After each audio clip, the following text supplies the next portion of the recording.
Hi, I'm Eric, and I'm a social studies educator, historian, and host of this, the Everything is a Primary Source podcast. I'm also an avid collector of popular culture artifacts. I love what I find at thrift store outlets, garage sale leftovers, and what I spot just making my way around the built world. I enjoy sorting through boxes of free books and magazines, not to mention online collections like Internet Archive, and of course the Library of Congress. But you don't need to spend your time digging through bins or following online rabbit holes to get a look into the past. The movies and TV we watch, the books we read, and the games we play are all documents of the past. So is fashion, food, music, toys, even the roads we travel on and the places we live and work in. Everything is a primary source. This podcast is the result of exhibiting these kinds of artifacts in public, getting passersby to select an item they connect with, and then chatting with me to see what it says about the time, place, and people who made it. The conversation you are about to hear, therefore, is your history, my history, our history, through popular culture.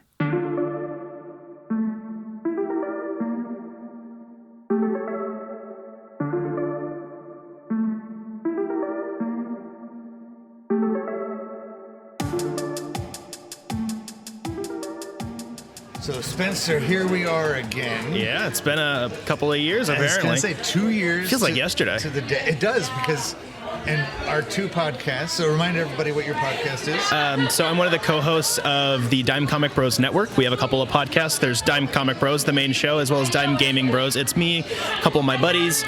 We talk about comic books, anime, manga, pretty much anything in like the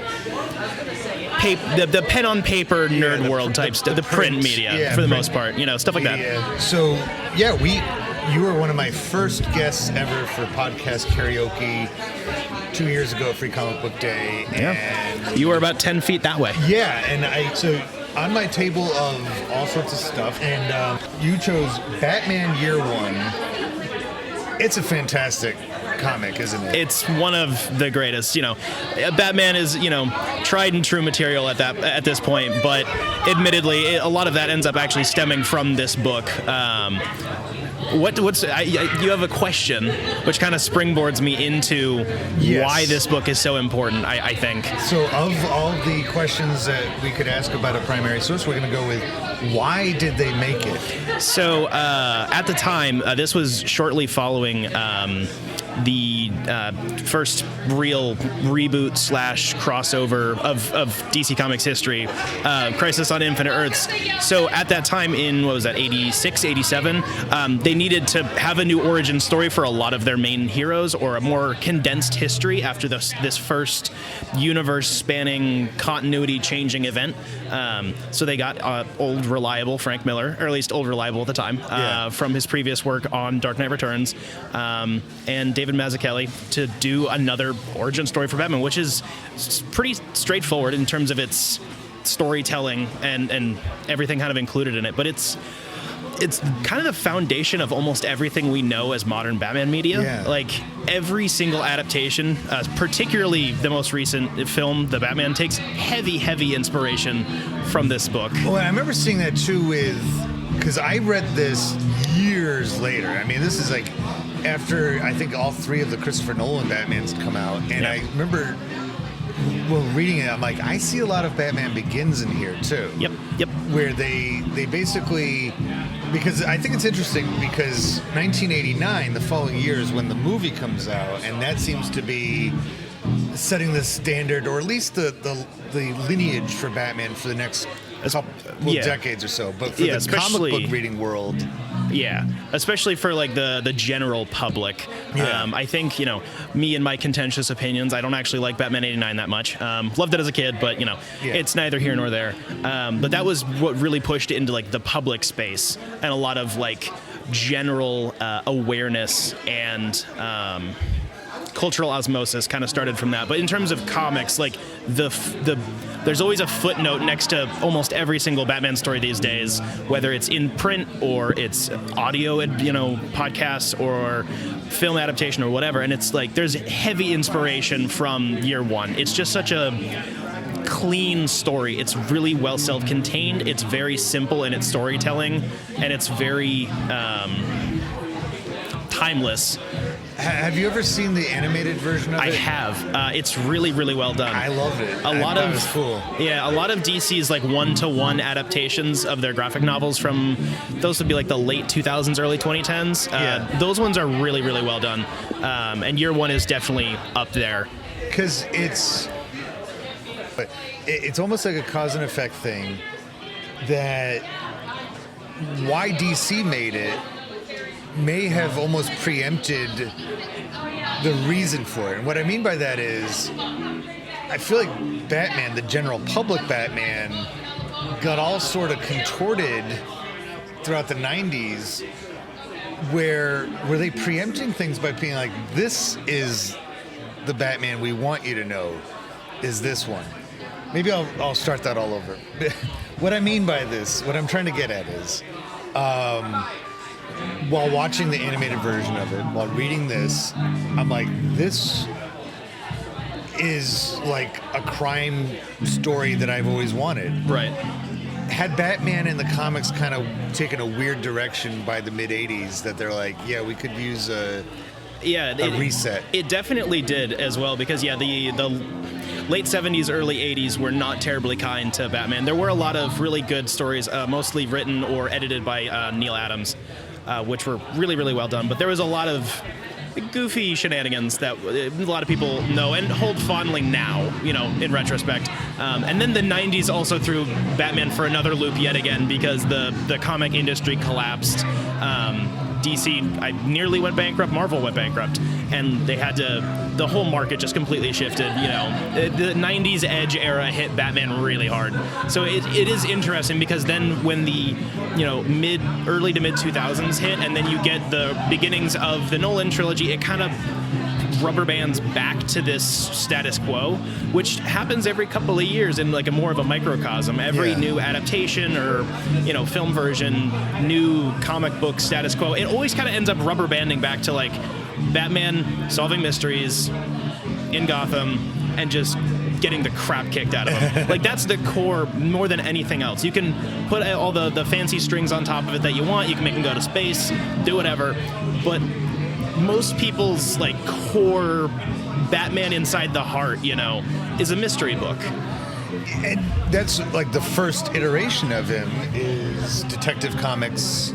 Yeah, it's literally in the name of his first appearance. Where it's just like he's a detective and he just happens to wear a black mask, cowl thing. He's certainly got to get up. And, kind of reflective of a lot of those other kinds of vigilante type characters from the same time period. But and when I remember seeing the 1989 movie, and I spoke about this a little bit earlier today with another guest, but and on the podcast about that episode that I did, that was actually my very first podcast, was about 1989's Batman. Yes. And this book does a little bit too, where I don't want to say it's not an anachronism. It's kind of hard to tell what time period it's set in, though. Because they just borrow images from like gangster movies, but in this one, you can see a little bit more 80s in it, but there's also, some of the baddies look, or even the good guys are wearing trench coats that look like they could be from a little bit more noir style to them, and it's, I don't know, it's a little bit all over the place, but what it sounds like to me is that the real inspiration behind something like this was very much an internal decision, that DC was noticing it. Can you think of a reason in the 80s why sales and their success was flagging a little bit? What would be a reason why they had less readers, less subscriptions? So, as a 23-year-old, I was not alive in the 80s, sadly for me. From my fairly limited history, my limited knowledge of the history at the time, I can blame everything on Reagan. That's an easy get for anything. But seriously, I honestly wouldn't know that much. Do you have anything in particular? Well, I know that I was a little kid, so I can't say for certain. I knew comic books were around, and I think it kind of, based on our conversation we had last time, was about the Ninja Turtles. There was almost like underground comics were starting to come up because they were exciting and fresh and new, and the Turtles were unlike anything anybody had ever seen. Right. Whereas some of these other characters that the big comic book companies were still using, like Superman and Batman and Spider-Man, between the two big companies, were getting kind of tired, and people were getting bored with them, and they were seeing like, oh, just another one of these stories over and over again. Yeah. Let's see something new and fresh. And so you can't take away any other thing that this is year one, meaning it's fresh and new. Right. That you're going to visit a Batman that is not well known in Gotham, that you're going to get that excitement that maybe didn't even exist back in the 30s or 40s when he was first introduced. Because, I mean, to be honest with you, in all the different versions of Batman, and I had in the movies, there's nothing better than his first appearance. And while we're talking, you're Batman's allowed to have your wrong opinion. Well, I just love it when he shows up and nobody knows what he is. Yeah. And like, who is this guy? And like, I'm Batman. Or like over here. All the different. And that happens in this book, where the bad guys don't know who this guy is. Yeah. They don't have a whole plan in place to defeat him. It's just a random rich dude running around in his pajamas and getting the snot kicked out of him. It's certainly a bit of a culture shock. Especially just in terms of DC during the 80s, there was just a lot of bloat in like their general lineup of comics. There was so many different timelines running at the same time because every new writer who took on a character would just randomly change history for whatever X, Y, and Z character. So it'd be like, oh, there's actually 4 different versions of Jay Garrick Flash from way back, and they were all existing on different timelines and planets, and it was really confusing. So they just were like, let's just chop almost everything down to like try to condense it into 1 or 2 main lines here, and then move forward with something a little bit more sensical.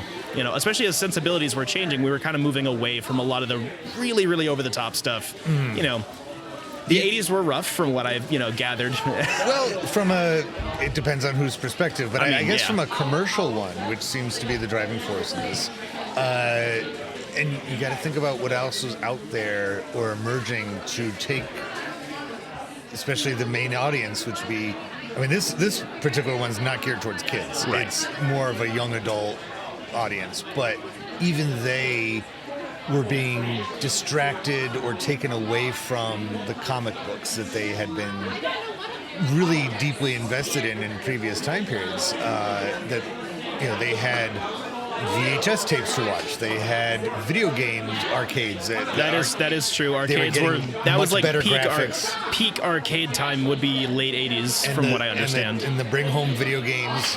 Gaming culture was with Nintendo. It was definitely on its way up. Yeah. That you could, and if you're playing a video game, you can't be reading a comic book at the same time. Right. I'm sure there's other people that know a bit more about the history of actual, the comic book industry. I know that at the beginning of the decade is when the comic book shop was becoming a thing, and kids could congregate at these shops and talk comics and share titles with each other. Yeah, it wasn't just the corner newsstand anymore. Right, and the guy working at the newsstand wouldn't tell you. Has no idea. It's sent from the publisher. He's not going to be able to suggest, like, oh, I think that you would like this storyline. But you could get that at the comic book shop. That was becoming a more. It was a fixture by the late 80s, and yet they were still. Because of that, it's the same thing that happened in the music industry too. You look at you've seen This Is Spinal Tap, right? Yeah. So one of the reasons why that's so fun and funny is because a group like them, with the themes of their songs and the style over the hill, rockers left over from the 60s, it's funny because in 1984, that's not pop music. Nobody was listening to that kind of stuff. They were listening to the MTV music. They were listening, pop music in the 80s was returning back to the 2-minute song, the much more flashy, exciting kind of music. They didn't fit in with that. And even the record store was starting to suffer from that. People were just like, I'm just going to go to Sears. I'm just going to go to, the mall Right. and get my stuff that way.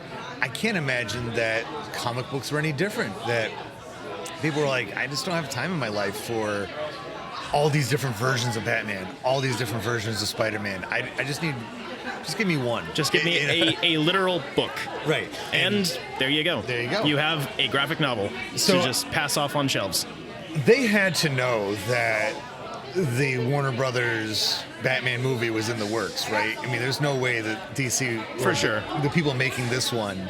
So I guess that's what I was inarticulately getting at before. Is that was this some kind of preemptive strike Maybe. by by Frank Miller and the other writers and artists being like, before the Super Pop one comes out, and even with that, they get Tim Burton, who is not exactly, especially in 1989, mainstream. He's Right. kind of an oddball. But before we get the one that is going to be in all the theaters, that everybody's going to be getting the T-shirt of, and everybody's going to want to The be McDonald's toys. Exactly. That whole other second market was nuts. like I before mean, that one. Let's give them the gritty, crime fighter Maybe. version that we I want. would love to jump into 80s Frank Miller's brain. I have a lot of questions for him. Yeah, but 'cause there's, he's the one off a deep end. he's a little bit of he's something. He's definitely something. But maybe so. Yeah. We'll never know. That's probably something some history book will write about. Maybe you'll write that history book. Well, we're writing it right now. Yeah. We're verbalizing it. So what we're creating is an oral history, and that's going to be. We will use this time to say we invite you to add your comments about Batman Year One and what else it might mean about, or tell us about late 1980s America, or at least very much in the creative fantasy and comic book worlds, because it was. That entire decade was definitely a transitional period for comics. Yeah. You have the approved by the Comic Book Authority sticker on your T-shirt. That was a product of a previous time period, wasn't it? Quite. That was the big, what we would usually refer to as the Silver Age now, and the early Bronze Age. So yeah, the 50s, 60s, and then mostly into the 70s, and then basically when the 80s hit, most of the large publishers, meaning the big two, of course, pretty much just said, screw it, we're just going to publish whatever the hell we want, and Comics Code Authority be damned, within reason anyways. And then it just kind of dissipated. It just kind of went. It's a whole other just like time period of censorship, and they just stopped caring after a while. And then sales, definitely demonstrated that people weren't opposed to just letting the consumer decide what they wanted to get, instead of having some weird oversight committee be like, well, this book is inappropriate for 10-year-olds or whatever. Yeah. It's like, Well, because look at what else was happening in media in the same time period. Movies were getting a lot more violent. TV was getting violent. I mean, you can't. I was watching the A-Team when I was a little kid. Yeah. Magnum PI. There's people getting punched out and shot at on all those shows. Even our kids' shows were getting, G.I. Joe, Transformers. So how can you tell on TV what to watch? And it's like, or on the comic books, and just let anybody. So it's like that is all wrapped up into, and this is definitely a violent book. oh yeah.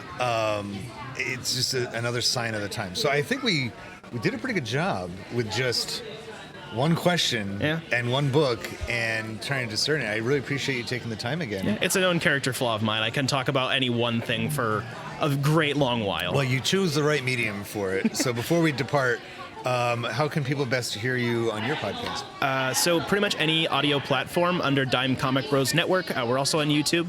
We have clipped segments from our gaming show, just individual reviews that are clipped out on YouTube as well. And then Twitter, Instagram. We have a Substack as well as a website and an email at dimecomicbros@gmail.com. Just Google it. Everything will come up. And yeah. Well, I appreciate you joining once again. Thank you. And like I said to the audience, if you want to talk more about this, well, you're probably already on everything-history.com. So by all means, let us know what you think. Take care.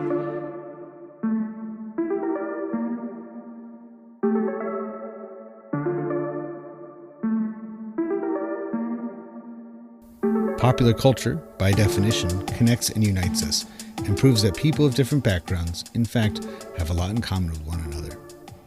I hope you enjoyed this conversation, at least in part, for that reason. If it connects with you and you'd like to add to it, or any of the podcast episodes, just visit everything-history.com and search for the Everything is a Primary Source project, which can be found in the classroom section of the website. We'd love to hear what you have to say. Be sure to rate and share this podcast wherever you are listening to it now, and follow Everything is a Primary Source on social media, including YouTube and especially Instagram. Thank you for listening to the EPS podcast, where everything is a primary source.